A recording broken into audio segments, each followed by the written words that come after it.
And then verse 18, it says, "For the Lord had kept all the women in Abimelech's household from conceiving because of Abraham's wife." So how did he find out they were barren? That nobody gave birth to children? Yeah, I mean, how many women did he sleep with that didn't get pregnant before he was like, huh?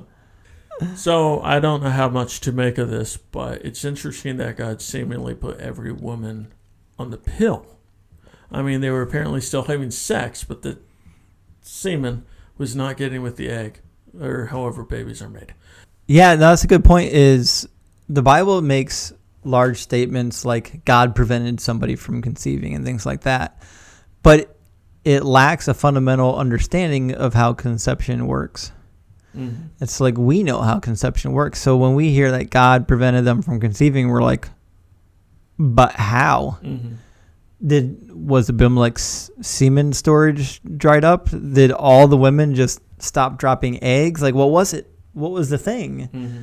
I just looked it up real quick. I wonder what word they were using. Mm-hmm. The phrase that they used says that for Yahweh had completely closed up the wombs. Again, with the ancient idea of, how childbearing and conception works. Mm-hmm. It's like, there's something that is either opened or closed. The womb is just more or less a receptacle for the seed. Mm-hmm. So here, God closed the womb, which is the biblical mechanism for why they weren't having babies. Mm-hmm.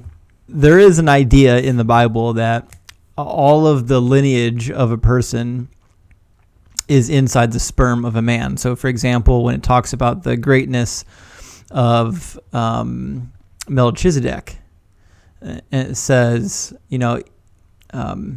because Jesus came from Abraham and was inside of Abraham at the time Abraham made an offering to Abimelech.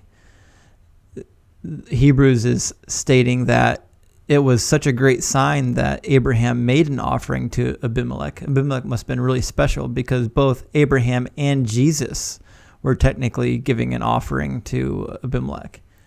So the author of Hebrews is suggesting, and this was common in the ancient Near East, that all of the people of a lineage was inside of that man. And then when that man has a child, that lineage actually gets passed to his son. So Jesus, theoretically, according to the Bible, existed once inside of the body of Abraham. Oh. Before conception, because there is no conception in the biblical world. You're just a seed, and you're placed inside of the womb,